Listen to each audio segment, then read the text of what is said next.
Welcome back to Midwest eSports Formula One Division 1 Week 7. Back from summer break in real life, but not for Midwest eSports. We're in the Netherlands tonight. Yeah, cannot wait to get started. Like Mitch said, in the Netherlands, it is going to be another roller coaster ride through the deserts out there in Dutch country. And this is another one of those very special races. This is going to be one of the no-line trial races that we're running in season 13. So the drivers are not allowed to use one of the only assists that Midwest is allowing in normal competition, and that is just the little green line that tells you where to put the car on the track. So without that, some of the drivers already sounding off in paddock chat, letting everybody else know, hey, just be aware, I may be sending it a little spicy, little hard into these corners because I don't have that extra reminder. And then we're getting some expert feedback coming back. That driver was Sui, and Callie Robb offering his expert opinion, expert advice rather. Just slow down a little bit. Just make sure you're going slow into those corners. That's something that you definitely have to practice first. That's a big divide in the sim racing community, whether to use the racing line or not. Obviously, it helps you to learn a track and tells you where you should slow down, what line you should follow. But in racing leagues, a lot of times they don't love it because people will stick to that line and fight for their spot on that line instead of paying attention to the cars around you and the track. So doing things like this makes you, have to look at the 100 marker board, the 50 marker board, decide where you want to brake, and then, watch the cars around you. But with a track like this, the session just disappeared from me. Cool. Good. So we'll see if that was a me thing or an everyone thing like last time. But yeah, you have to know the track a little bit more. And Zandvoort is very twisty-turvy, banked corners. You got to know the track if you're going to do well. Yeah, definitely. And there are, I believe, 2 DRS zones around this one. It is very tight. It's very compact. I'm very interested to see what the overlay gives us in terms of stats once we hit the track in qualifying as to how much of Zandvoort is actually open full throttle. believe last week in Austria, we were around 79% of the track was full throttle. So obviously a very quick track there. But I'm interested to see what the bank corners of Zandvoort actually allow these cars to do. But yeah, it is a meticulous track. This one is a lot of patience, striking when the moment is absolutely right. If not, you may end up with a broken wrist in the wall, much like Danny Rick last year in real life. We do have some drivers that are, sounds like the lobby died on us. So Wasn't just me. We're going to hold on these screens for just a little while longer, and we're going to vamp on the little that we have. We can do this. We've done it before.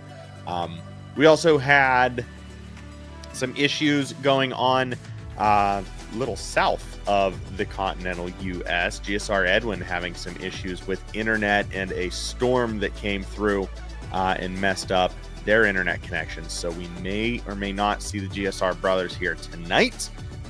Time will tell. They may be jumping in after qualifying, which will put them at the back of the pack to start the race. But as they were both saying, they're fighting for points. They're fighting each other in the standings right now. And if they miss tonight's race with no driver substitutions officially recorded for the race, it could very well put them at the bottom of the Drivers' Championships. They're trying everything they can do to make this race here tonight and get those ever so crucial points.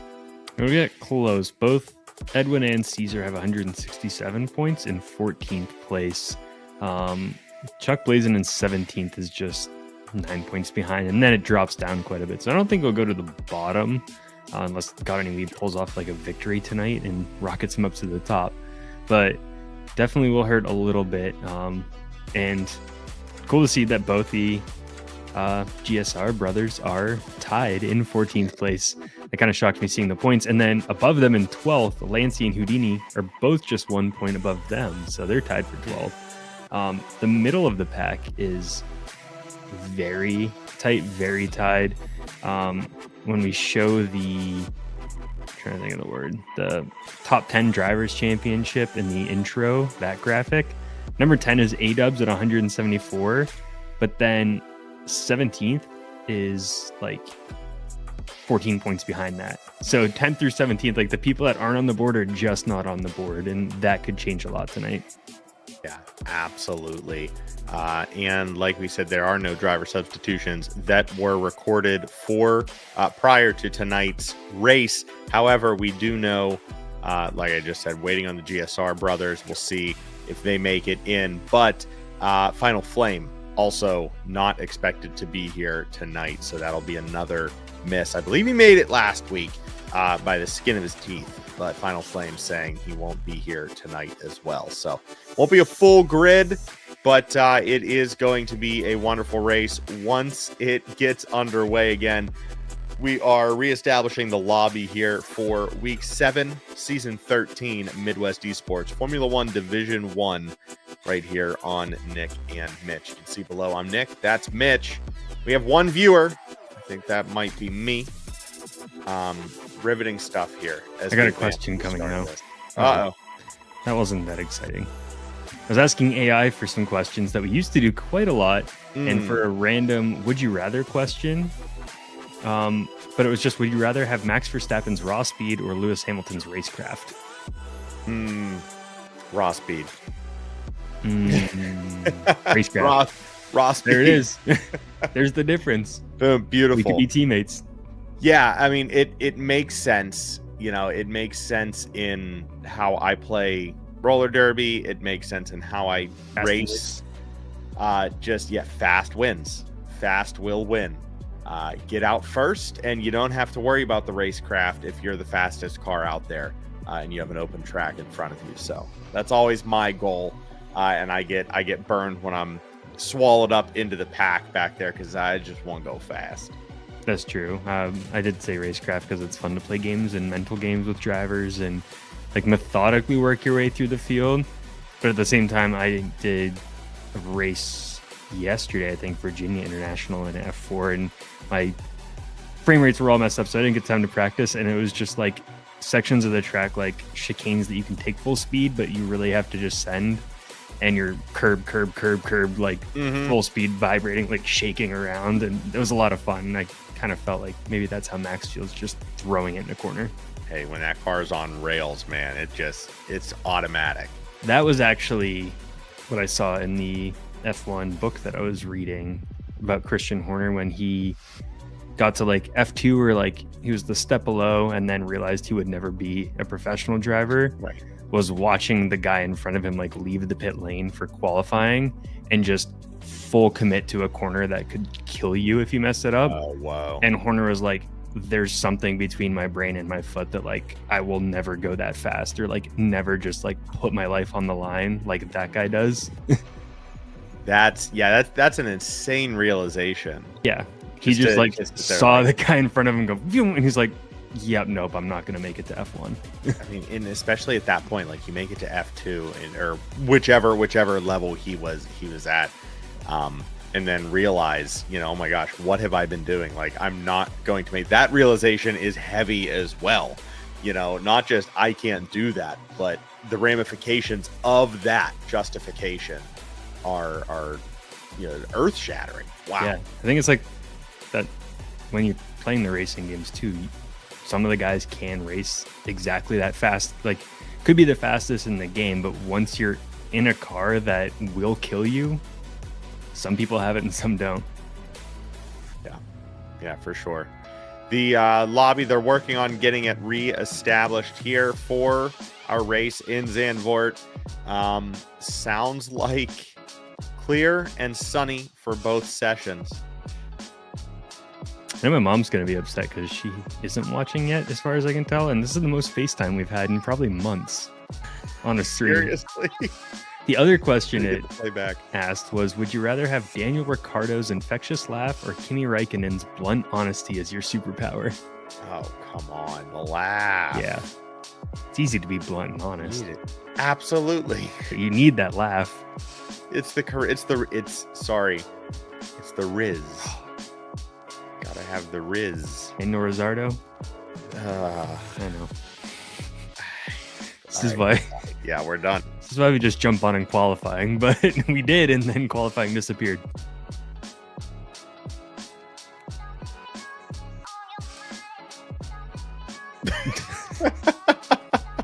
I didn't know what else to do. Yeah, no, good answer. let's just run away.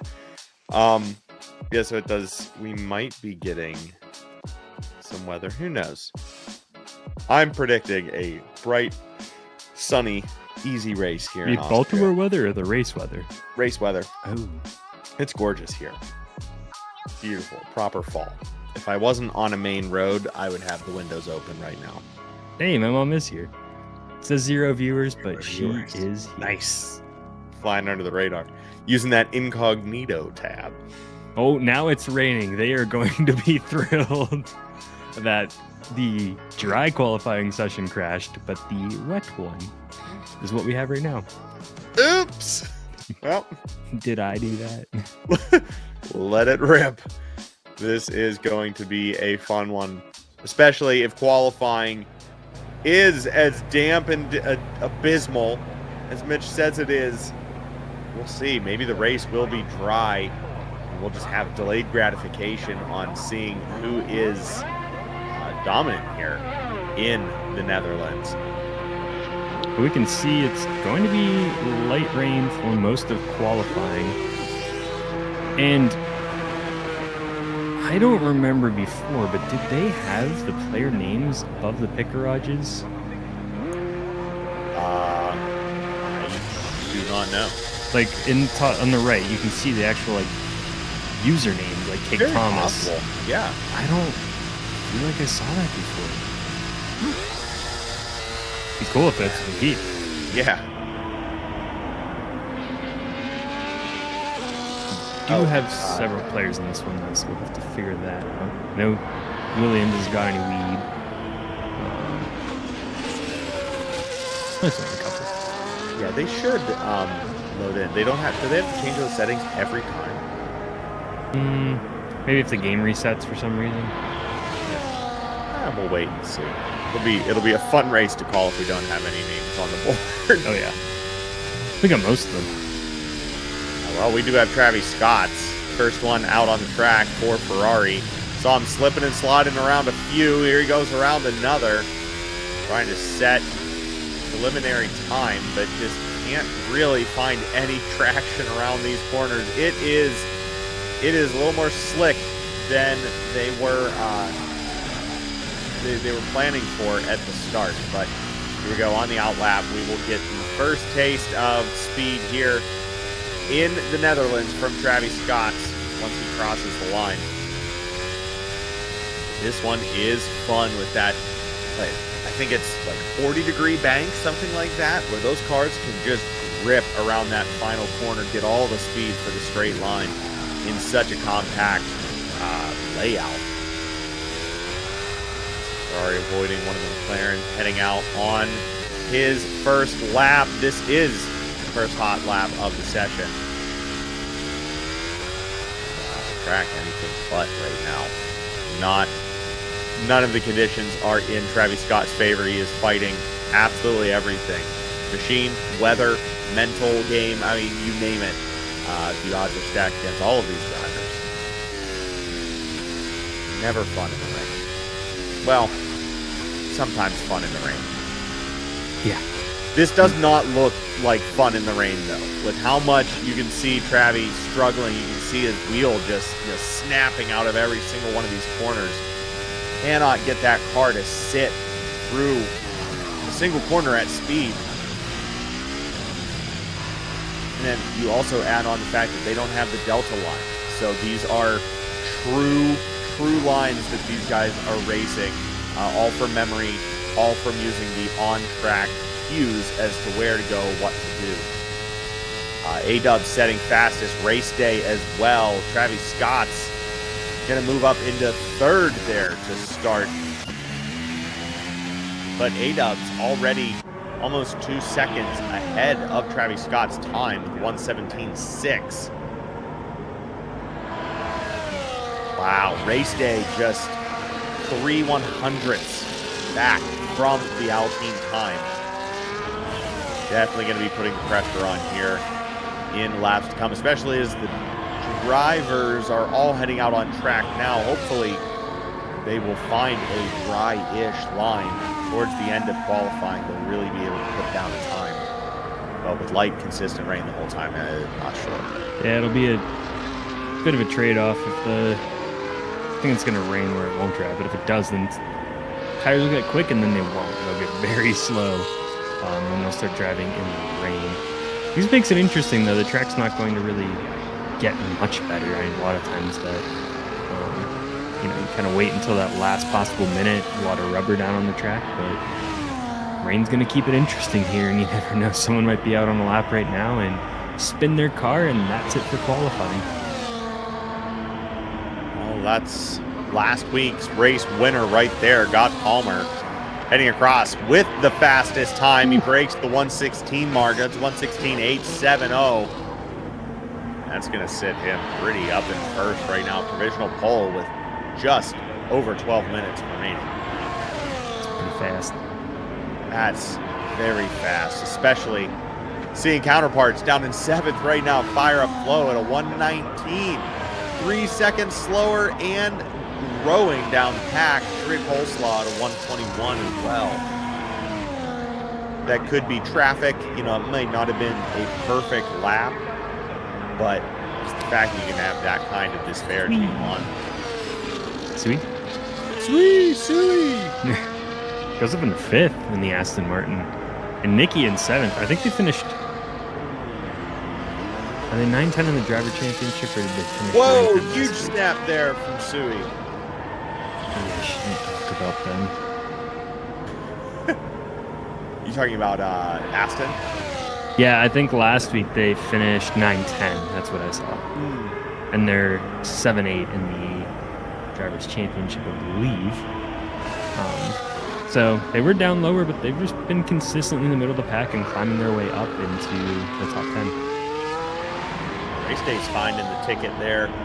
Fastest Gott Palmer.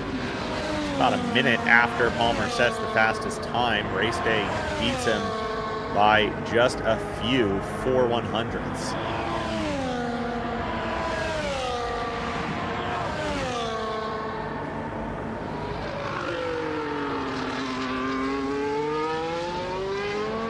We are still waiting on the GSR brothers. At least one of them is trying to join today's race, but they're going to wait until the race itself to try and hop on, give the internet as long as they can to reconnect after a local power outage. So hopefully we will see those cars out on track soon.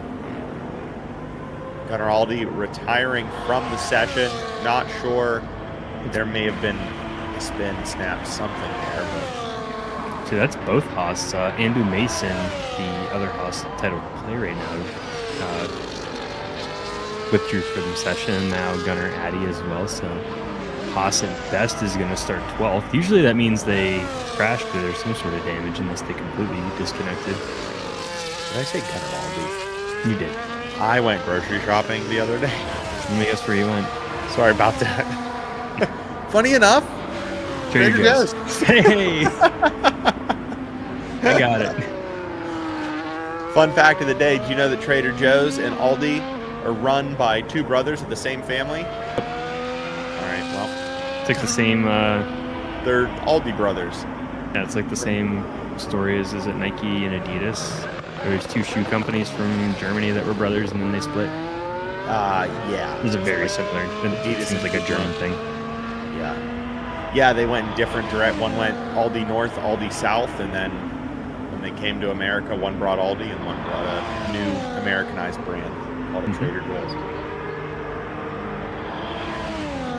There you go. Reimer up on the board in 4th. That puts both Red Bulls in the first 2 blocks on the starting grid.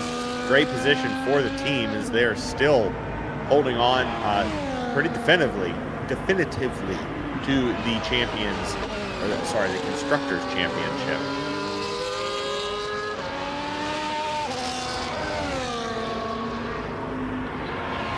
How fun the dirt bikes are going, so we might hear Well, vroom vroom. we might hear like 40 dirt bikes ripped on the street. Could be good. I just saw one of the lookout cars. Yeah, love when that happens. Love when that would happen when we were recording our pre-recorded show for Ubisoft. You're already having a bad day. Yeah, the conversation's not going anywhere, and then the audio's ruined. You got to do it all over again. Memory.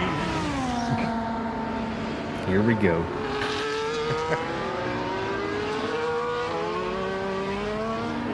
This would be Chuck Blazin. Yes. Interesting. His work in the past. Yeah, that's what I'm saying. Like, I don't know. I think they updated the game again, and sometimes that changes settings. Okay, that makes the most sense. Which might be why we actually have the player names in the pits. It also could be one of those things that we've missed for, I don't know, the past 40 races that we've covered. Yeah. 39 for Midwest, though, I think. I was totaling that today. This is our 41st race, I believe, but 40th for Midwest. Wow. We did 1 for that other league. Right. Wow. That Moza race. Yeah. No, that's incredible. And I believe this is another huge milestone. This video is our 401st video on the channel. Yeah, I don't know if that's... It may include unlisted uploads as well. I don't know if it does, though, because it shows that number to the public. Very interesting. Because it shows on our public page, and I'm thinking we did like 200 podcast episodes. This is like our 41st race. I wouldn't be too surprised. Live streams, supplement, yeah. Because we have a lot of unlisted and private videos of like rough drafts on our channel. Right. I mean, we do have a pretty significant backlog before Steep as well. Reimer goes fastest, joining his teammate Race Day up top the grid. Reimer with 1:16.182 puts him in provisional pole. 6.5 minutes to go. It is Red Bull McLaren start off today's race. The Alpine Shria Coleslaw in 4th as well as it stands. We did have some steward findings last week and some ramifications from incidents in Austria. Both of the drivers in question here, not in the session as right now, maybe joining later on. There was a penalty issued by the game to Fire Up Flow for speeding in the pit lane. However, stewards have since removed that penalty. Upon review, he was clear of the speed limit until he was hit by GSR Edwin, which increased his speed beyond the limit allowed, issuing him the 5-second penalty. So it was due to a bump draft in the pit lane, basically. But for his part in the matter, GSR Edwin was issued a 5-second penalty for causing the collision and 3 penalty points. 1 for the incident in pit lane, and 2 for failing to provide a point of view video. So the summary there, Fire Up Flow was awarded 5 seconds back, and GSR Edwin was docked 5 seconds and issued 3 penalty points. This concludes Division 1 finals. Thank you for the update. Yeah, both drivers not here, so I always forget to check those the updates part of of my the actual. I know that's why I don't check, because it's part of that's your thing. my routine here. Yeah, I feel like a schlub if I miss them, because I finish every race with like, "We'll hit you next week with what happens," and then sometimes I just don't. Oops. Huge spin there from Cade Thomas, sending it wide into the sand trap. That's going to throw a yellow flag, but the V-car back on track. Everything is good to go. Again, this is one of the selected races for Season 13 where we are trying a new race format. That race format removes the driver assist line that is displayed in front of the cars. You've seen eSports racing. You know you typically see a yellow, green, or red line on track right in front of this car. Well, these drivers are trying to take it to the next level, seeing if it makes sense to compete in Division 1 without that one of the only assists that remains legal in competition in Midwest racing, maybe going away to just raise the level a wee bit more.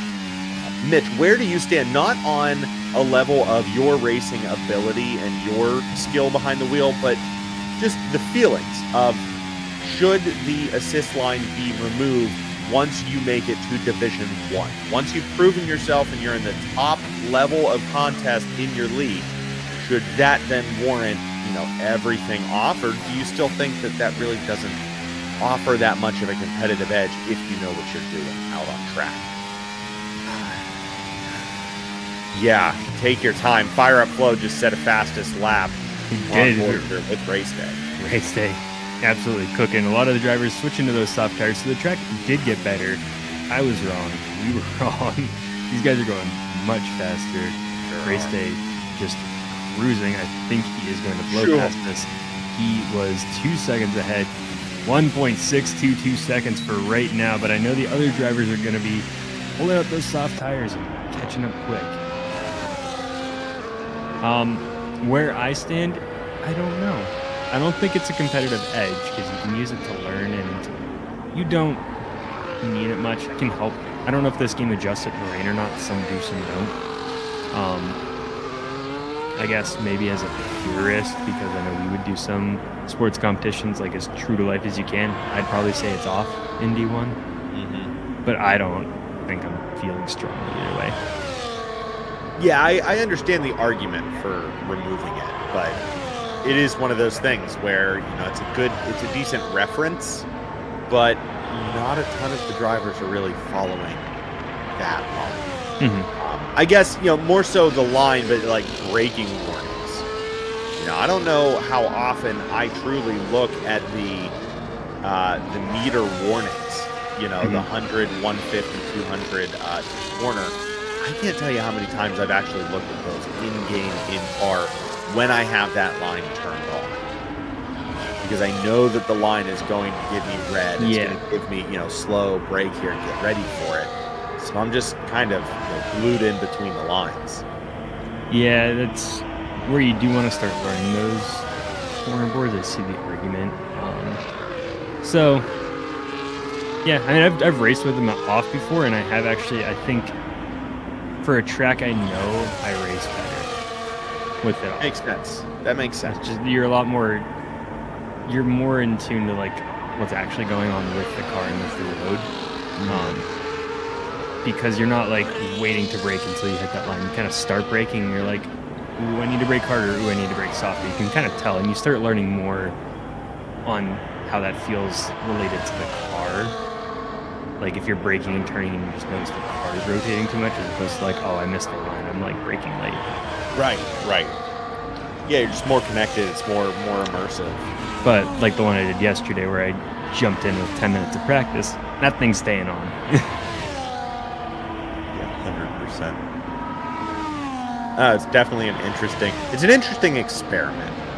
You know, more than anything else, it's just an interesting experiment to see what the top drivers in the league can do when everything is manual at their disposal here. So we're back underway. Some drivers yielding to faster cars on track.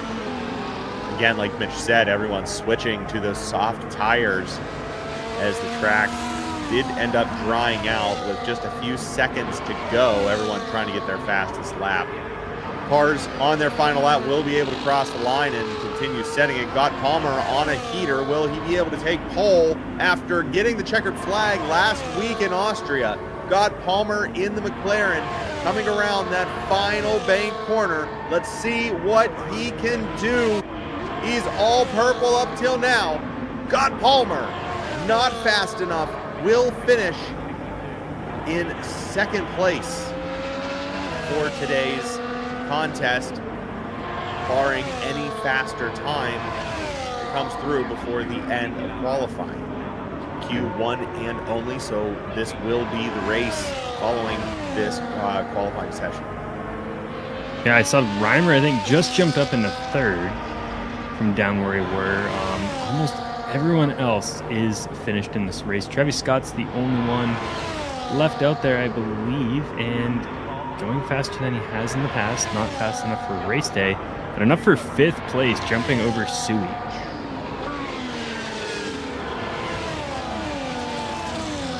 Phenomenal finish to this qualifying session. With the track drying out, everyone able to really set a fast lap.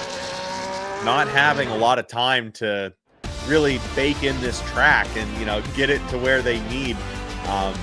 These drivers still going to be warming up the senses, warming up their reflexes here as we start this race, week 7, season 14, from none other than the Netherlands. It's Zandvoort. Coming up next, MidWest eSports Division 1 Formula 1 action right here on Nick and Mitch.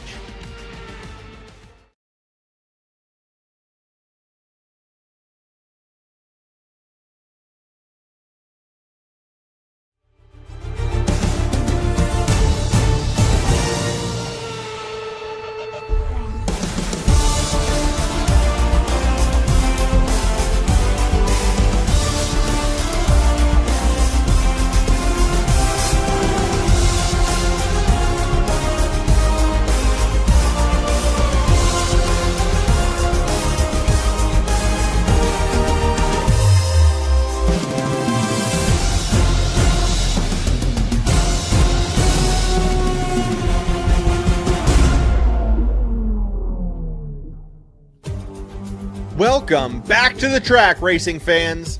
Nestled among the sand dunes of Zandvoort, we find ourselves once again at the storied home of Dutch motorsport. This 14-corner, 4.25 kilometer circuit more so resembles a roller coaster than an actual F1 venue. And that double DRS layout may play a crucial part in the outcome of today's race. We're starting to get a better picture of our front runners of this season now that we're in week 7. Scott Palmer's win last week really closed in that gap in the Drivers' Championship. That's me, isn't it? Yes, sorry. You're good. I never told you what my throw was going to be. You did not. That's okay. After last week's race, the Drivers' Championship stays mostly the same. We had some shuffling from Cake Thomas moving up into 6th place. Yes, I did the math right. We have Aston Martin in 7 and 8, Alpine in 9 and 10. Red Bull still holds that 1 and 3 with race day on top by 25 points. And over in the Constructors' Cup, it's been Red Bull all season. It's still Red Bull. Gap's getting a little bit bigger. A lot of shuffling in the other teams, though. We had McLaren moving all the way up to the top to second place. They are 143 points behind Red Bull at this point. But then look at the next teams. Ferrari right on their heels, VCarb, Aston Martin, Kick Sauber. Still almost anyone's game. And the real question, we didn't see if Mercedes has jumped into the race yet. So if both teammates aren't here, that's going to give an opportunity to Alpine to move up into 8th. We will definitely see what the Mercedes end up doing after some technical difficulties here during qualifying, but we'll also hope that these drivers have a smoother start to this race than we did with our broadcast right there. Sorry again, that was just horrendous. But folks, hey, racing is back in real life and on your screen right now. Here we go again. We're back with Midwest eSports Formula One Division 1 on Nick and Mitch. Hey, they're not all pretty. Hey, that was you just as much as me. I ran out of water in qualifying, went through a whole bottle. So I hit the button to start the intro credits, booked it upstairs, filled the water like 3/4 of the way, ran back down. I was singing the song in my head and I had the right time. So I got back with like Aston Martin and then Alpine. And then it was time for me to hit the button to start the track overview. Then I was catching my breath and I heard you say Drivers' Championship and then nothing. I was like, oh, time for the next one. Yeah, no, that was phenomenal. Sorry, I was trying to talk as slow as I can, but I'm excited. I can't lie, I'm excited here.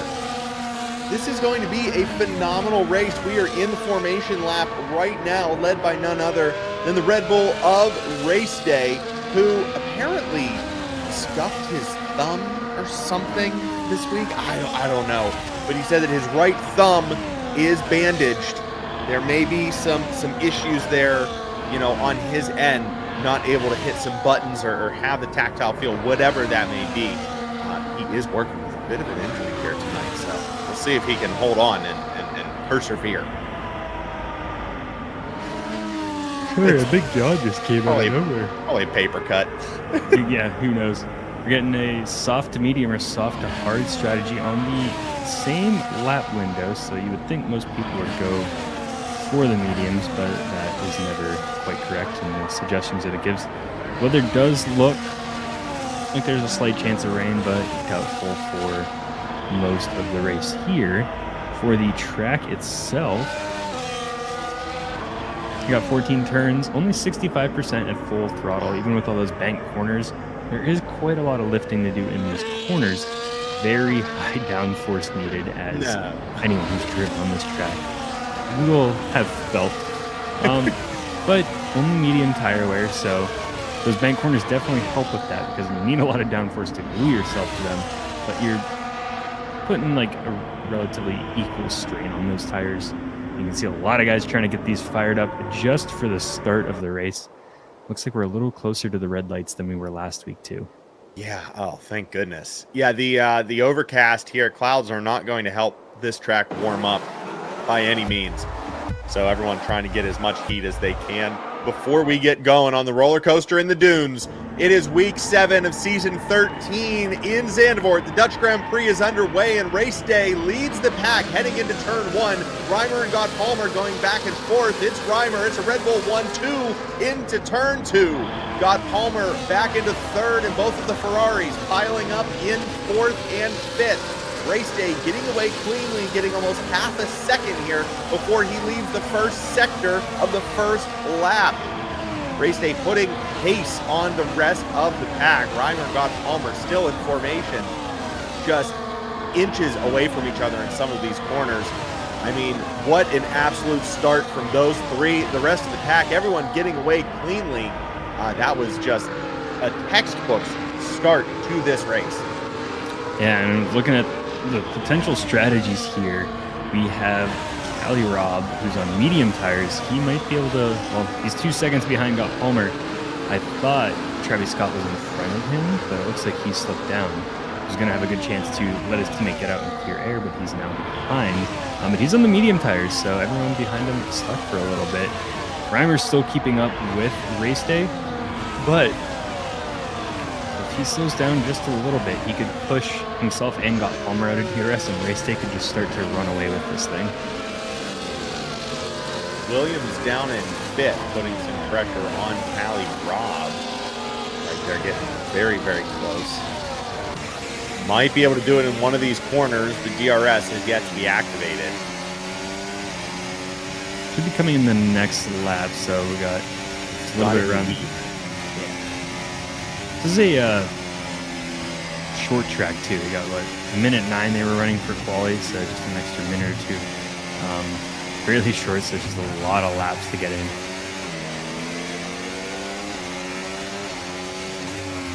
Yeah, I think I tend to prefer a shorter lap to a longer lap because I can get focused, and it's the repetition, right? You really can get into a groove. Where a long lap like Nürburgring, you're like rediscovering the track every time you take a lap. Yeah, you could have time to cut the grass by the time you get back to the far side of Nürburgring. Honestly, Race Day besting his time once again. No DRS needed here. Got any weeb? Gonna get past Callie Robb under full power right there. The Williams making it clean down the straight. And that just shows how effective that bank final turn can be. Turn 14 on that almost like 45-degree angle right there. Those cars can just hammer down before they are straight line to the line. And it's, when you get it right, it is such a slingshot. Yeah, it's beautiful. This is one of those tracks that is just so comfortable once you get it. That one, it's hard to explain, but that one is so much fun to drive with a wheel because you can really feel the force that goes into that bank corner with the downforce added on the car. Or once you get into that groove, it is hard to muscle your way off of your line. Definitely need to lift a lot there. Look at this train led by Got Any Weed, Callie Robb through Sui, it looks like. All here together. Going to be a lot of fun. Once these cars gain DRS, they are all going to be alert. Yeah, look at the weaving back and forth to try and make a little bit of a move as they go down. 3 cars all stacked up here. 2 of them 10th gap, and it looks like I don't know if they actually shovel positions. Yeah, it looked like Sui and Travi were jockeying. Travi going around Cake Thomas. Just full send through that corner, and it looks like Sui had a shot, but has to back off to keep the rest of this flow. That section, a lot of back and forth where you're just lifting a little bit, so you got to play it safe because if you try to make a move and a pass and then you have to lift or tap the brake, you're going to throw that car balance way off. Keep your eye on Sui here because he has definitely tried some overtakes in some very precarious spots, much like this one on the outside. He's going to get it cleanly with 2 car lengths ahead of Cake Thomas. Really committed to that outside and just ripped it. He moves up into 8th. Great move by Aston. And big move up at the top. Got Palmer jumps up into 2nd place, able to use DRS, get past Reimer. So now Reimer will be battling again, but Got Palmer going to look to get within that second of Race Day, start challenging for that lead. Reimer was looking like he was going to be able to slow them down a little bit, start to create that distance, but not yet. Not yet, yeah, especially God Palmer staying within that 1 second mark. He is going to be a hard fly to shake. He'll do whatever he can to keep the pressure on so these Red Bulls can't just run away with 1-2. Forgot from last time, but one of them had said we got to bring back winner interviews or podium interviews. Yes, yeah. And I think I do agree because I was just thinking what the mentality's like here, where you got Race Day and Reimer just running away with the Drivers' Championship in this season. So, like, part of me thinks, yeah, you're not going to fight too much. And Got Palmer's fighting, he wants to put up as much of a fight as he can. But at the same time, I don't know. If you're a dominant 1-2, I'd be wanting to take that 1-2 every single week. Absolutely, right. Yeah, it's the mentality, hey, points are points, we're still gaining, it's fine? Or is it, come on, like, pick up the pace, we got this, you know? How voracious are they? Want to take a quick moment. We're 6 laps into this 36-lap contest. Thank you, everyone, joining live. Valentine, Dockworthy Dames. Looks like Cake Thomas taking another spin in the sand. This time it's on the inside of turn.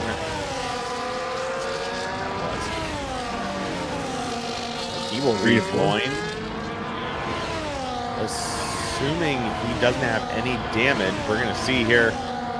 The Haas is going to give us a pretty good look at how badly hurt V-Carb is. Doesn't look like he's limping that much. I think his car's okay, but once you go off track, it does take a minute to get your tires back to cooperate fully. So it looks like he's playing it nice. Andrew Mason is on those hard tires, and thank you, by the way. I saw you switched your telemetry on. You are amazing. Appreciate you. Yes. Yeah, he's still behind him on the hard tires. Looks like he might be catching up here in just a minute.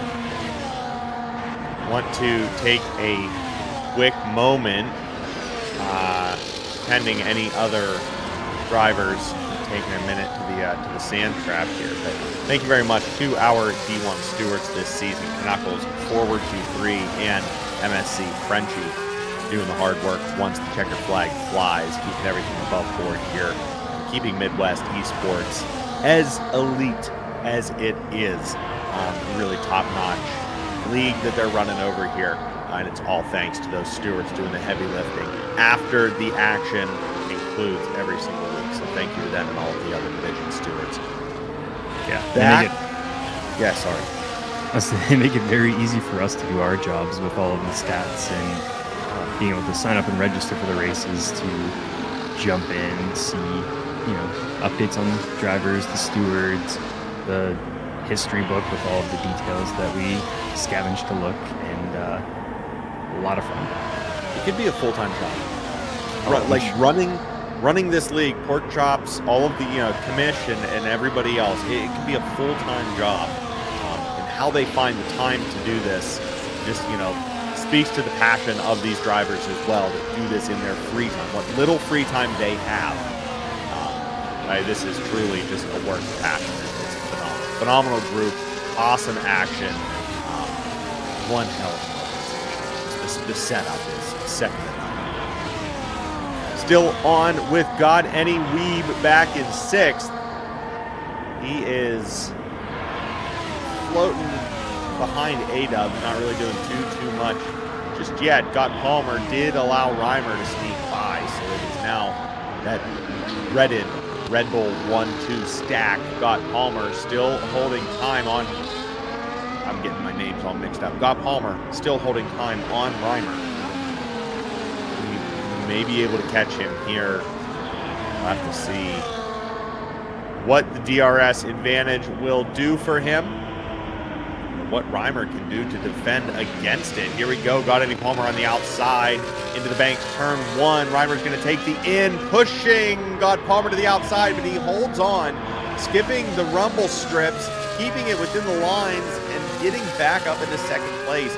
It was a wonderful defensive move there by Reimer, pushing God Palmer outside onto the edge of the line, but not pushing him off track, and then the control of God Any Palmer to maintain speed and not just bin it into the grass. That was a phenomenal move.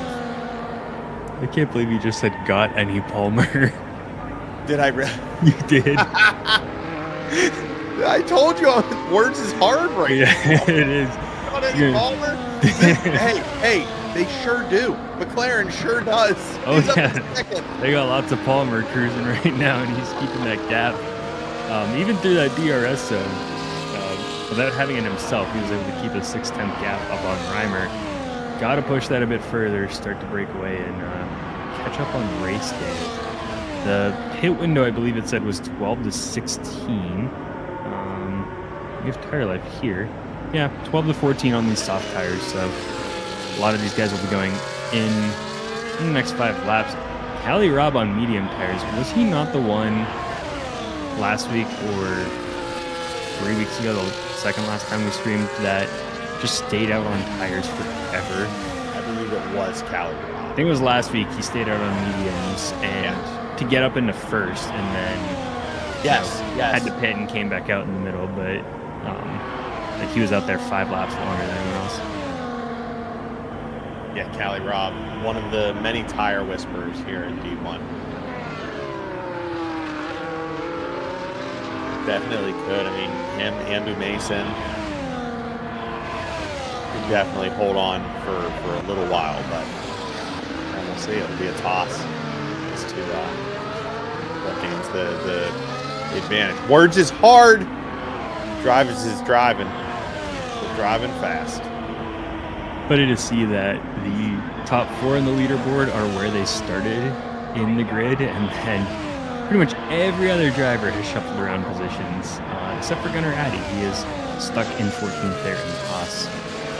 Kate Thomas had that slip up into the dirt, which has dropped him down 6 positions. But A-Dubs in the Alpine moving up 4, and Houdini as well in the Sauber. Missing his teammate tonight, and they had a pretty good start to the season, but Final Flame, AK, not here. Gonna shake things up. You saw that penalty come across your screen. Travis Scott's was awarded a 3-second penalty for track limits. This is multiple warning infraction. It looks like he is in the pit lane serving. He's just served that 3 seconds. So returns to track in 15th place, second to last, prior to his tire change. So may not be the end of this race for Travis Scott's.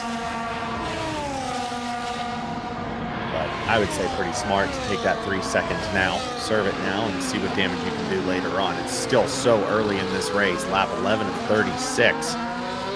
It's a marathon, not a sprint. We are just a third of the way through this, so anything can really happen.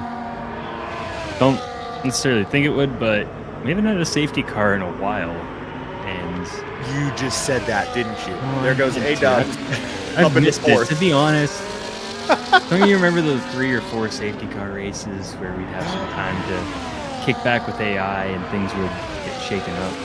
Yeah, lose the momentum. The weird, like, that's true. That's very true. Feel my throat. Feel the pain in my throat. Hey-yo. Go to bed late. Go to bed later. Yeah. Have to come up with things to talk about. I do remember them. To say I fondly remember that, I don't know. That's a good thing, yeah. We made it fun. But then you get to, like, 1 or 2 penalties, 1 or 2 safety cars. We get to do the AI. Great. 4, 5. You're like, please, I want to go to bed. I haven't seen my wife. I miss my kids. I don't know what's going on outside. I've been in the basement all day.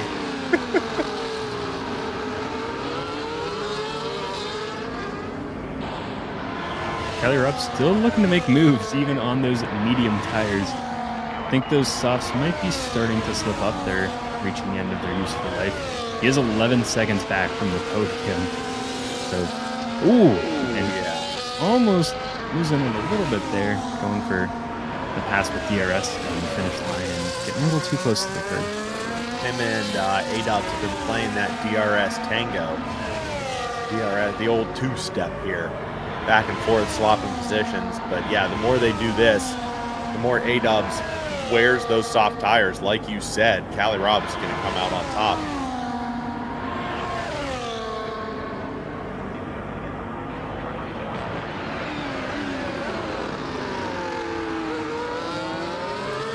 We're both making noise over here. I know. The gap to the leader, too, because last week, a lot of the drivers were close around the first pit stops, and was it Scott Palmer that lucked out? Whoever pitted first made the right choice. Because they got into Palmer. Yeah. Took the early spot. Was able to do a good undercut because he came out and then everyone else pitted. The rest of the drivers that were in the top, I think like the top 5 were separated by, they were all within DRS for the first. Oh, Reimer going off track into the gravel, tapping the back, getting spun around 180. Wow, hard to recover on that kind of camber corner. Yeah. The car spinning like a top through there. Luckily, keeping it clean and tidy, he's going to have to make up time, but he's not going to have to make it up in the pit lane waiting for repairs. So a thankful slip there, but a slip nonetheless. Definitely takes some pressure off of Scott Palmer there. He can focus on his race with the driver ahead now just a little bit more. Scary stuff. That is tough because that puts him in the mix with the rest of the drivers here. Cali Robb is going to have the tire advantage coming out of the pits. He only has a 4-second gap and then A-Dubs and Claire. And also, Scott Palmer now doesn't have a challenger to worry about as he starts to chase after race day. If it's possible. Scott Palmer is going into the pits right now, so he might be looking to get that undercut once again. As long as his McLaren pit crew can pop it out on time. That pit lane timer is not correct because he is rolling, so looked like he went pretty quick. Mitch, you were right though. Their name cards above their pit stalls is their gamer tags. That's very cool. That has to be moved. We're not that oblivious. No. Very cool. We got well, you just said it. Scott Palmer trying for that undercut once again. Reimer was only in the pits for 2.2 seconds, so his car it didn't need a new wing. Don't know if it's in perfect condition. Sometimes they'll get, that like yellow body damage to the car that's manageable in the race, but changes how you race. So we'll see. He came out 9th. Race day's probably going into the pits in the next lap or two unless he's really trying to build this gap up. I mean, a 2-second pit stop. Is that a front wing? That may be a quick front wing. No, 2.2 seconds. Just the tires. Oh, okay. Just like this one here. Yep. I was thinking too hard. Cali Robb goes up into first place for now with Johnny Weave right behind him. And it looks like got Palmer right behind race day. Look at this. 0.4 of a second after the pit stop changes. Same compounded tire. So race day losing that 2 seconds. Well, that's about 2 seconds to Scott Palmer, I'd say. And immediately is under pressure. Scott Palmer has a lap of heat in those tires, so he is ready to make that push, especially coming into the next DRS zone. And then another one right after it going down the finish line straight, while race day still tries to get these medium tires up. Can't imagine the excitement in that cockpit right now. Got Palmer just, all right, it's game on. Let's hit it. I mean, and hit it hard. Scott Palmer, definitely not the driver you want to be under half a second floating behind you right now. And the only luck right now for race day is he is behind Got Any Weave, so he'll have DRS as well. So he will get to keep that, but Got Any Weave does have to go into the pits now. So next go around for DRS, if Scott Palmer stays in this, he will be free as we are now back to race day in first, Scott Palmer in second. That gap has all but disappeared. Cali Robb, Got Any Weave heading into the pits finally. Here we go. Oh no, sorry, not yet. I'm trying to plan the next DRS. It's coming after this, the next 2 turns. We're going to have the next DRS over. Cali Robb did go into the pits and put hard tires on. Wow. Interesting. I think these guys are hoping that mediums will go the rest of the race then. About. So Cali might be banking on. He's done this before, used the hard tire or the medium tire when everyone else is on, a faster one, but he keeps a bit more speed at the end of the race. And if something goes wrong, safety car comes out, most of the guys on mediums would probably dip in for softs, and Cali Robb could stay out and try and gain a lot of those positions while everyone's in the pits. Different way to play it. Lap 17, race day finishes it with the fastest lap on the day. Actually gained time on Got Any Palmer, increased his interval without the DRS assist. So that was just a wonderful, wonderful, commanding straight by race day.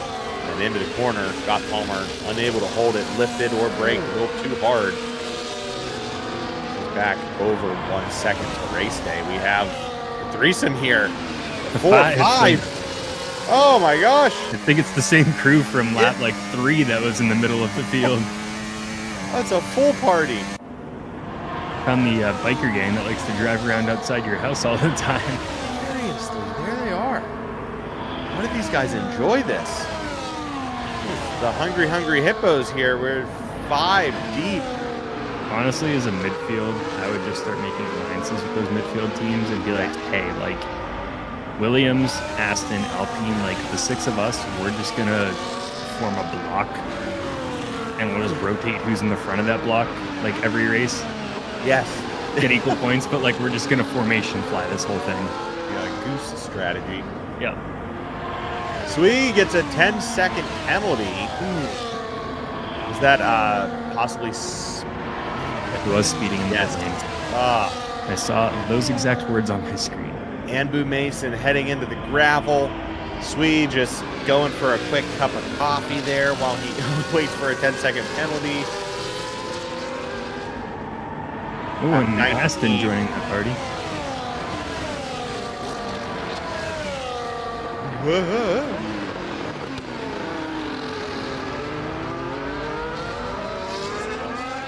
We are officially on the back half of the Dutch Grand Prix here in Zandvoort.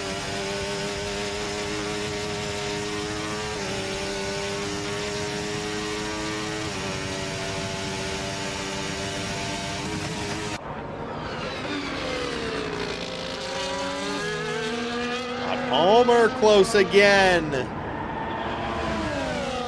Unable to catch race day. I mean, this just looks like cat and mouse. All the back and forth through that section. It is, and there's only so much that Palmer can do. I think speed-wise here. And could be down to the setup. A virtual safety car. Someone has done something. Looks like Andrew Mason and Haas is missing the front left.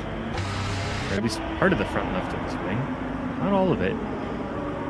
I'm not an engineer, but I do know that's not how the car do. You never know if it is just a new strategy in bending the rules in the rulebook.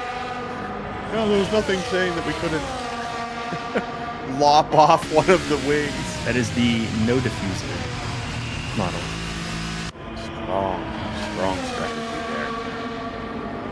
Well, there you go. Ask and you shall receive. Mitch, the virtual this safety race car, with though. a virtual safety car. Doesn't change anything gap-wise out here. Just gives these drivers a chance to take it easy on their tires for lap or two. And we're right back and got Palmer ready to fly. That was a 10-second penalty to fire up Flo for speeding in the pit lane as well. What is DT? Drive-through. Thank you.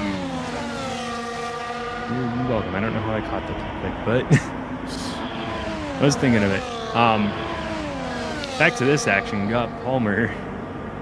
Doesn't seem like he has doesn't have a speed advantage. I think it's pretty equal race day late. I think that's the same penalty. I hope that's not a different one. Hope it didn't Maybe it was a drive-through and not a 10-second. Yeah. Yeah, it's weird. I saw both. We'll see how far he drops. We can look at the incidents at the end. We could look at them right now, but I'm not going to do that. It's not a good screen. But yeah, it does look like race day just has the speed on God Palmer. I mean, I guess his car setup is just the one that worked today. He's reading this track just a little bit better. God Palmer really struggling to find that pace to gain on race day. He's under his full power. Yeah, and part of it too, I mean, like, again, Red Bull's running away with a lot of this. And Scott Palmer has a 15-second gap to Reimer, so he's got second closed.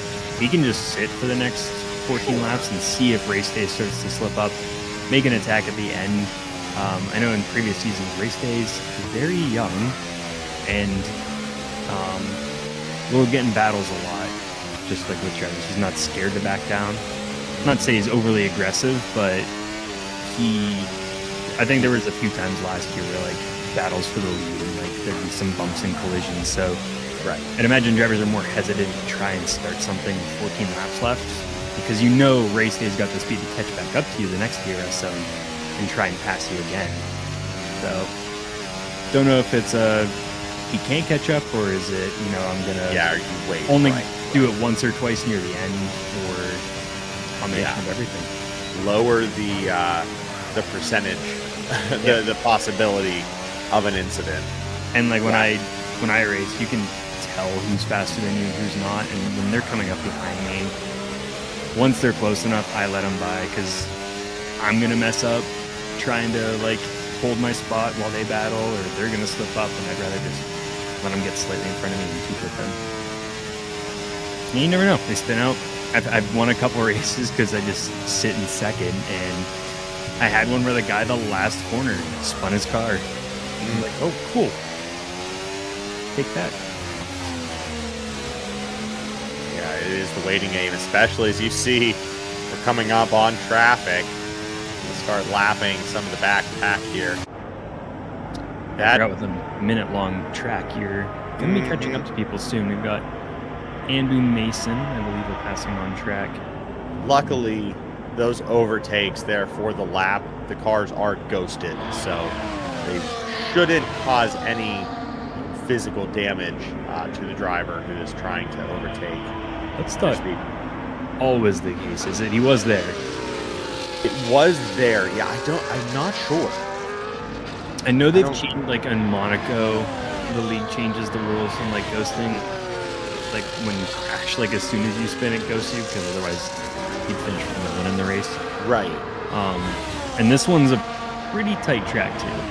Yeah, fair. Yeah, it might be a track setting that they've allowed. Yeah.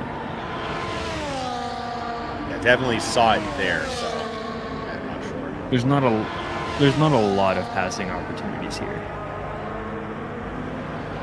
Palmer's tried just about every one up to this point. Can't seem. I mean, it looks like every time we hit the out of turn 14 into the straight, he hits DRS and he has that big kick out. It looks like he's going for the overtake, losing the slipstream to try and take a line, but just never completes the maneuver. Doesn't have the speed. You can't catch him. Watch, we're going to see it again here. Got Palmer. We get close. Will he have it? Kicks out to the inside. No. Follows right in line into turn 1 for lap 25. A huge snap there by God Palmer. Little too much on the rumble strips. Tries to overcorrect and snaps the back end just a smidge. He's going to lose some time. Still under a second to race day, but right there, concentration. Has to stay there. It has to be steadfast for the next 10 laps. He wants to hold on to this. He has 17, almost 18 seconds to Reimer in third. Really does not need to do much here to bring home second, but you can tell from that snap, he is trying to give it full beans and get past that Red Bull. Yeah, he had the previous 2 laps, he was faster than race day by about a tenth of a second, so he was closing in. DRS helps a lot with that, because race day wouldn't have it. So he was chipping away lap by lap, keeping consistent, and then just getting onto that curb a little bit, and when you're not used to that feeling, or you're going just a little bit faster than normal, it'll throw you. Sui down in 10th, looking for an overtake on Travis Scott. He's floating dangerously close to the back of the Ferrari. he may be able to do something. The Sui we saw earlier in today's race take that wild outside line for an overtake. It's a phenomenal maneuver. He does have soft tires, so he's got that down, and I think is the last to the end of the race as well. But he's got Travis Scott's in front of him, so that will take some effort to get past. Trevi does have a 3-second penalty that he still has to apply as well, so right now Sui would have that spot, but I also think he will pass him on the track and get a little bit further ahead. How has Houdini been faring in today's race? Realize we haven't taken much time to check out the kick salver today's race. Trying to give everyone a little bit of time. What position did he start in? Do you recall? Yeah. 15. The game does.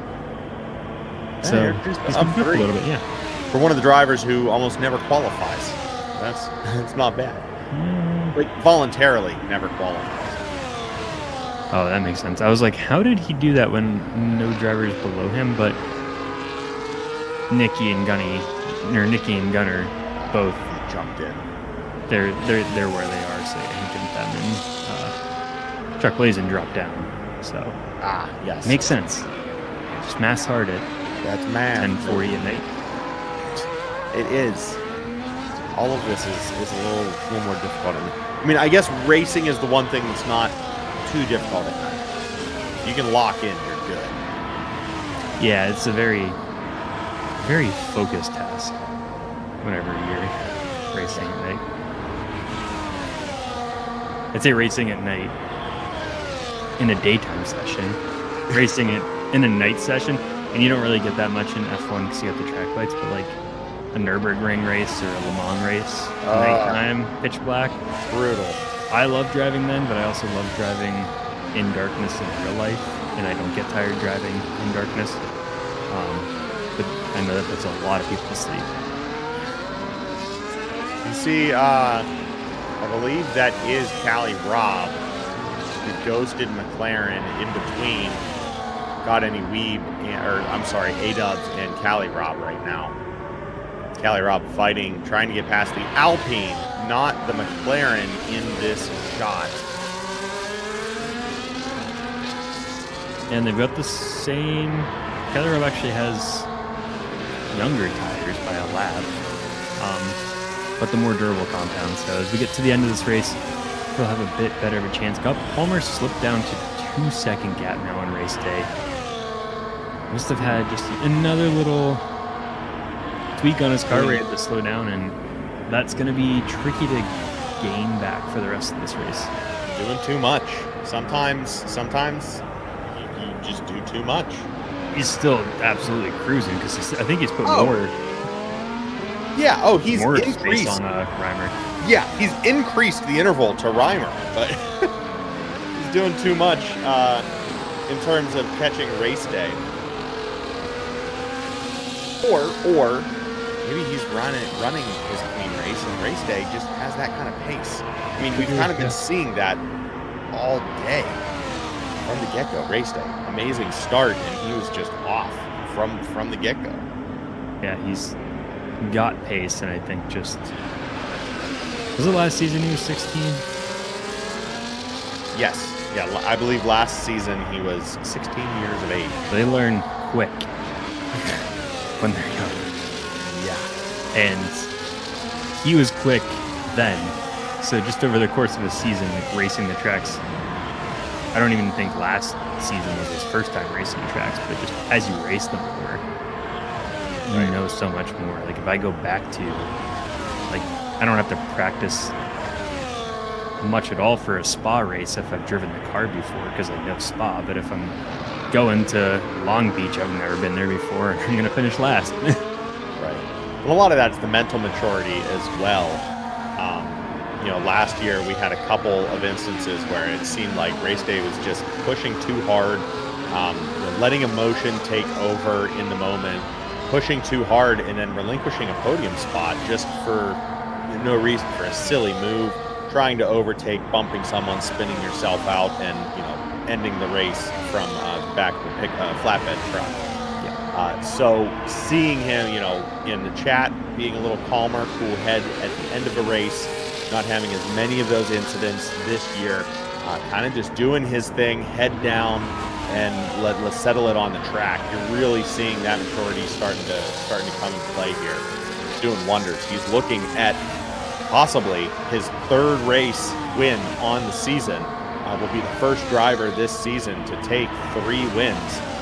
Him and Gott Palmer, the only 2 right now that have double wins in season 13. Yeah, we were waiting for one of the drivers to emerge because we had a lot of different winners for the first 3 races here in D1.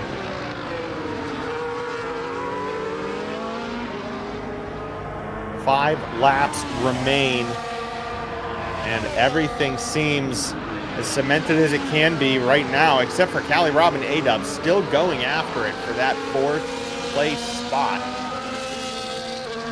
All the other drivers are well over a second to the driver ahead. Callie Robb, the closest right now to an overtake. With the hard tires coming down the straight, tries the inside. He's gaining. He got him. Callie Robb's Ferrari moves up into 4th on the inside. A-Dub's going to have to take a long way round through turn 1. He moves back into 5th. Got any lead? Going to try and do something there, but almost 2 seconds. Oh, yeah, 2 seconds back. It's a bit of a hike. We'll see if Callie Robb's able to keep that massive gaps in this one, though. 3 seconds from first to second, then 18 seconds, then 11 seconds. And then these 3 drivers, and then 9 seconds, 10 seconds. Just... They are dancing right now.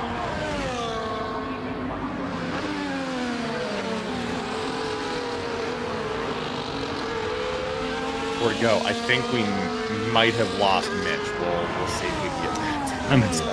Okay. All right. I had a funny thought cross my mind. Oh.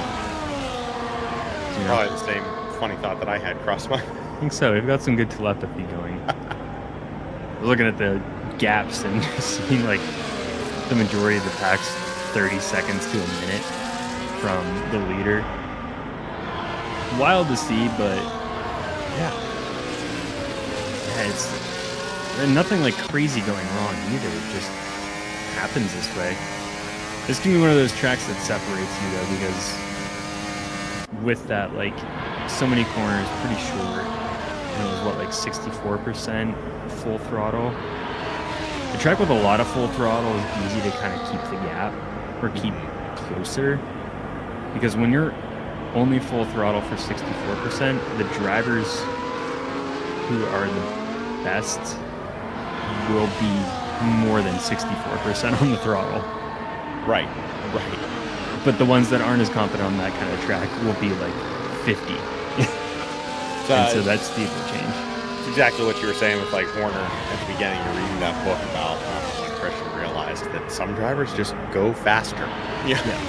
Some drivers have something in them, like whether it's the setup or just the mentality, that they're going to send it a little harder than you. I think it's this section that's coming up.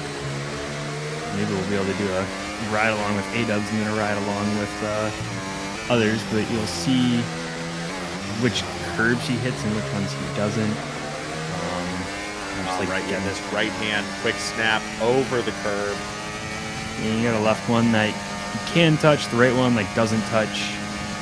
And that's how I drive it too, because be terrified not touching most of those throughout sector 1, but somehow he jumped right past Race Day in the leader, but he will be going up there in just a second.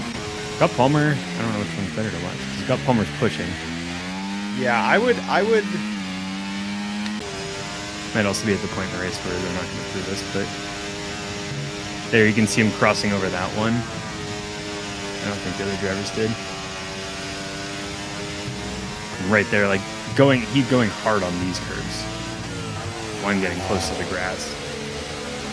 My service keeps cutting in and out, so I may or may not be here for the final call. Just be ready to do that. hear me. I had like the screen freeze like 2 or 3 times through there. So I saw next to none of that ride along through the lab. Cool. Yeah. That was awesome. Easy got Palmer just getting a bit more over the curbs. At one point, almost like going over the curb. Oh, dang. In some of them. So taking just a little bit more risk on these corners. It feels like such a go-kart track. I mean, this one really showcases how fast you can take the corners and how precise you have to be with those lines into the corners. One wrong move, you take the wrong lane, it's just spelled disaster, whether it's spinning out like Reimer and Cake or hitting a car somewhere else.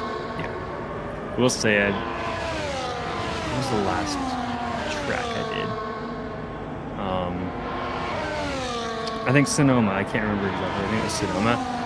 I like tracks like that now, more go-karty, where you have to like start turning the car and like drifting the corner before you can actually see the corner.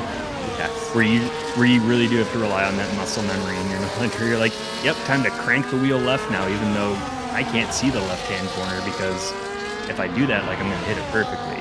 Yeah. And you just start like cranking the wheel without seeing things, and feel like Luke Skywalker in the X-Wing. Yeah, when you can feel the track, you just feel what needs to happen next. I mean, again, that's just that beautiful moment. That's probably as close to Nirvana as I'll ever get. Is realizing like you're one with the rig, you're one with your car right now. Everything that you want, that you're inputting, is exactly what is needed to be done. You're both speaking the same language. It just happens. You know the track, you know what the car needs, the car knows what you need in return. You're making me want to hop on the sim after this. I know that feeling. I might be at this track too now that we talk about it, because it is a wild one to drive. Well, the final lap here for race day. He's led for most of this race. A few times he relinquished the lead, but pole sitter, the pole position, started in first. Huge slide there from Sui. Gonna be a green flag, but you just saw him kind of careening into the bottom of the frame there as he was trying to play catch up. The race day lapped him. Here we go across the line from first to first. It's race day, third win on the season for the Red Bull driver, Eddie Palmer, finishing in the grass, rubbing some paint off along the bumper wall. Reimer is going to take third here, 18 seconds after race day. His teammate crosses the line. Just a phenomenal lead. The dominance between race day and Gott Palmer right now on the rest of this field is staggering. Those two drivers are just in a bare-knuckle brawl this season. It's going to be exciting to see how it plays out. Callie Robb, A-dubs, and got any weave across the line next. Callie Robb had a huge fight between both of those two blue cars, was able to get the better of them and hold on for fourth. Another one of those drivers who just has their pit strategy down this season. Him and Gott Palmer with those early and late, undercuts, overcuts, doing what needs to be done to maintain their position as a dominant driver on the grid. Yeah. Who's driver of the day? You always forget to ask that until they're about to show it. Yeah, that's true. I'm going to say that moved up. Oh, there it is. I was going to give it to Callie Robb because of what we saw Callie Robb do. He was able to keep a cool head, get through there. He plays it different, and that's what I really like to watch. He always has a different strategy, pitting later, doing different tire compounds, and just getting a little bit further. That is quite the dance from the race day. That was a celebration. Yep. He said finally got a win with Nick and Mitch calling too. That's not the first one, is it? It might be. I think that might actually be the first time that we've called a race day win. It's always been so close, and then at the very last second, Like I have like PTSD from seeing that McLaren. Something happened to that McLaren last season. Wow. Just different, pit stop, safety car issue, like yes, something going, we're disconnecting. You think so? I think, we think so too. Wow. The curse has been lifted. Sorry, messaging race day to celebrate the moment here. The curse has been lifted. Great drive, race day. We're both typing the same thing because we're both talking to each other and saying the same things, and then the same person. Yeah, and it's always have been, always will be, for better, for worse. Yeah. Thank you very much for joining us for today's race. That was a wonderful contest by all 16 drivers. Next week takes us to where's schedule? There we go. Ooh. Monza. One of your favorites. One of my. I mean, Monza is should be everybody's favorite. Yeah. So we will see you next week in Monza. The Temple of Speed, I believe, is what one or two people have called it before, talking about all of those very fast, very tight tracks.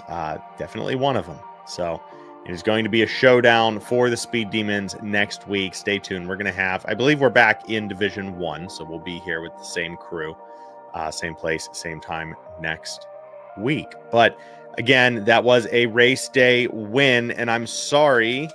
No, that was correct. That's his third on the season. I was reading Reimer incorrectly. The first driver this season to hit 3 wins in just 7 races. So congratulations to Red Bull. Congratulations to Race Day for getting the audio clip of us calling a win for you. Hope it lived up to expectations. And thank you. Hey, thank you for watching live, for watching recorded after the fact, just supporting the channel. Thank you, though, especially to those of us who are, those of you, not those of us, those of you who are paying a little bit every single month. The YouTube members. Thank you to executive producer Bone Crusher 2D, Coach 34, and Mama Bell, along with co-producers Captain Snowbeard, Killa Vapor, and Kirsten, and our fans and Fans Plus. If you don't feel like supporting all of these wonderful graphics, the intro scenes, all of the overlays that Mitch has going for us here, you can just subscribe for free by clicking subscribe. And if you want to take a look at the tier list for YouTube member, you can click join and see the breakdown there. That's what it does if you hit subscribe. Yeah, make a noise, interrupt us. I can definitely hear that. I'm definitely post EQ on this mix. Any last thoughts? I don't think so. Thanks to Racer Ray for making the fancy graphics that we get to pull up, and of course the commands iPad that I get to trigger with all of the graphics. And I think I've finally figured out, he did post an updated version that has, some clear text, but it took a while to install it and get it working, so I'm scared to update it. Might do that between seasons, to be honest.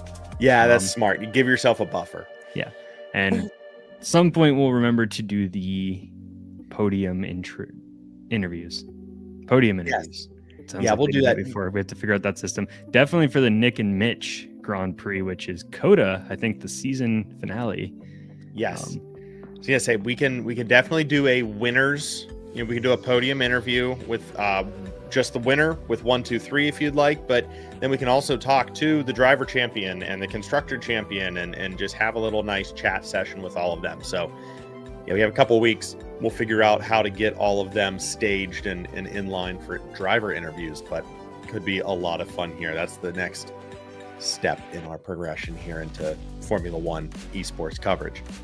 Thank you very much for joining us once again. It's 11 p.m. here on the East Coast. If you're on the East Coast enjoying this beautiful weather, make sure you stay hydrated this weekend. It's deceiving. It's still hot. The sun's still doing the sun thing.